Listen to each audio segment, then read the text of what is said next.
College में गर्मियों की छुट्टियां होने पर राधिका और रोहन अपने दोस्त मनोज और शिल्पा के साथ परिवार के पुराने फार्म हाउस पर घूमने जाने का प्लान बनाते हैं।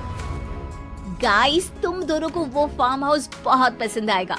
बचपन से ही वो मेरी और रोहन की सबसे पसंदीदा जगह रही है। पर मैंने तो इतने सालों में तुम्हारे मुंह से कभी फार्म हाउस का नाम तक नहीं सुना।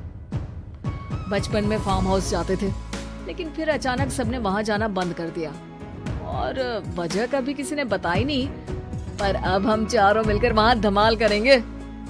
इसी तरह बातें करते कुछ घंटों का सफर तय कर चारों शहर से दूर ऊंची पहाड़ी पर बने राधिका और रोहन के फैमिली फार्म हाउस पर पहुंच जाते हैं। वाव यार, ये तो बड़ा ही सुंदर है। पूरा घूमोगे तो और अच्छा लगेगा, लेकिन उससे पहले सब फ्रेशन अप हो जाओ, फिर साइट सीइंग के लिए जाएंगे। राधिका और रोहन अपने अपने कमरे में चले जाते हैं, लेकिन मनोज और शिल्पा घर में घूमने लगते हैं, जहां शिल्पा की टक्कर हॉल के बीचों बीच रखी एक पुरानी लकड़ी की कुर्सी से होती है। लग गई रे माता, इस कुर्सी को बीच में किसने रखा हुआ है? अरे तेरे स्वागत के लिए भूत ने रखा होगा। तुझे बात ऐसी आ रही है, जब खुद टकराएगा तो पता चलेगा। हाँ ठीक है, पर अभी तो तू इसे साइड में रख दे। शिल्पा कुर्सी को एक कोने में रख देती है और वो दोनों भी अपने कमरे में चले जाते हैं, जिसकी थोड़ी देर बाद चारों बाहर घूमने निकल जाते हैं। इसी तरह रात हो जाती है। फार्म हाउस में वापस आकर वे लोग सीधा सोने चले जाते हैं। आधी रात को मनोज की नींद खुलती है। बड़ी तेज प्यास लगी है, पानी साथ लेकर सोना चाहिए था। हाँ, अब रसोई तक जाना पड़ेगा। मनोज आंखें मलते हुए कमरे से हॉल में आता है और अचानक रास्ते में रखी कुर्सी से टकराकर जमीन पर गिर जाता है। अरे मर गया रे दादा। शिल्पा सही बोल रही थी, बड़ी तेज लगती है ये कुर्सी तो, पर इसे दोबारा बीच में किसने रखा? मनोज एक बार फिर उस लकड़ी की कुर्सी को कोने में रख पानी पीकर कमरे में चला जाता है। अगली सुबह जैसे ही चारों की नींद खुलती है तो उन्हें अपने बेड के पास साइड टेबल पर चाय का कप रखा मिलता है, जिसे देख वो खुशी खुशी चाय पीकर तैयार होकर कुछ देर बाद हॉल में मिलते हैं। थैंक यू यार राधिका, मुझे नहीं पता था कि तू इतनी अच्छी चाय बनाती है। वैसे मुझे उस बेड टी की बहुत जरूरत थी। ये और चाय, अरे इसे तो पानी तक उबालना नहीं आता। मतलब तूने हमारे लिए चाय बनाई क्या दोस्त? अरे चल पागल है क्या, इतना भी प्यार नहीं है मुझे कि तुम्हारे लिए बेड टी बनाऊं। चाय पर ये चर्चा करते हुए मनोज जैसे ही पीछे मुड़ता है तो एक बार फिर लकड़ी की पुरानी कुर्सी से टकराकर उस पर गिर जाता है। हाय रब्बा, अरे चाय छोड़ो, पहले ये बताओ कि इसे बार बार बीच में कौन रखता है? कल रात ही मैंने इसे साइड किया था। तुम पहले ये बताओ कि चाय किसने बनाई थी? सबकी बातों को कुछ देर ध्यान से सुनने के बाद राधिका हैरानी से कुर्सी की तरफ देखने लगती है। भूत दीदी। राधिका की बात सुन आपस में झगड़ रहे सारे दोस्त शांत हो जाते हैं। ये क्या बोला अभी तूने? अरे पर अब वो यहाँ कैसे हो सकती हैं?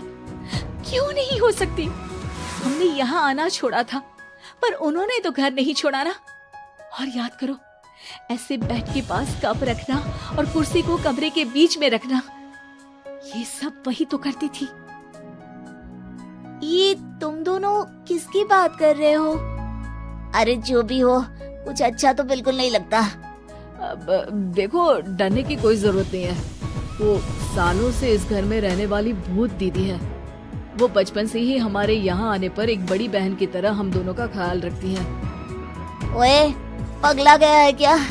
शिल्पा, मुझे यहाँ नहीं रहना, तू भी मेरे साथ ही चल।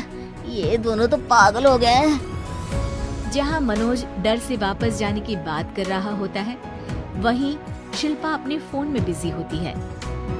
क्या तुम्हें यहाँ की सिचुएशन समझ में नहीं आ रही जो फोन में लगी हो? जिसे जो करना है करो, मैं तो जा रहा हूँ। मनोज हड़बड़ाहट में अपने कमरे की तरफ जाता है, जिसके साथ राधिका और मोहन भी उसे रोकने के लिए पीछे पीछे जाते हैं, लेकिन शिल्पा वो तो अभी भी फोन में लगी रहती है। कुछ देर बाद जब वो तीनों दोबारा हॉल में वापस आते हैं तो शिल्पा को सबके पैक्ड बैग्स के साथ देखकर हैरान रह जाते हैं। ये सब क्या है शिल्पा? यहाँ हम इसे समझा रहे हैं और तुम हमारे बैग्स भी पैक कर कर लेकर आई। अरे आखिर में फोन से बाहर निकलकर कुछ किया तो सही इसने। दोस्तों देखो, कल से हम यहाँ हैं। भूत दीदी ने कुछ किया नहीं ना? फिर डर क्यों रहे हो? 4 दिन और रुकोगे तो पता चलेगा कि क्या होगा। मतलब? इस पर शिल्पा उन तीनों को फार्म हाउस से बाहर लाकर फोन में पुरानी न्यूज का आर्टिकल दिखाती है। सालों पहले यहाँ रह रही औरत ने अपने दोनों बच्चों को सुबह सुबह दूध में जहर पिलाकर मार दिया और फिर हॉल में उस कुर्सी पर खड़े होकर खुद भी फांसी लगा ली थी। तुम्हारी बातों से मुझे इस केस की याद आ गई। गूगल किया तो पता चला कि ये वही फार्म हाउस है। अभी भी यहाँ रहना चाहती हो, जिससे कुछ दिनों में वो सबको थोड़ा थोड़ा जहर देकर मार दे। अरे पर ये दोनों तो बचपन से यहाँ आ रहे हैं, फिर इन्हें अभी तक कुछ क्यों नहीं हुआ? वो तो पापा बताते हैं कि हम आते थे। हाँ, और मुझे भी एक बार का ही याद है। वाह, और कहानियाँ तो ऐसे सुना रहे थे जैसे सदियों से यहीं रहते हो। तीनों ये बात कर ही रहे होते हैं कि अचानक फार्म हाउस में से एक आवाज सुनाई देती है। मैं यहाँ किसी को जिंदा नहीं रहने दूंगी, किसी को नहीं। बस ये सुनने की देर ही होती है कि चारों डर से कांपते हुए तुरंत कार में बैठकर वहां से भाग जाते हैं।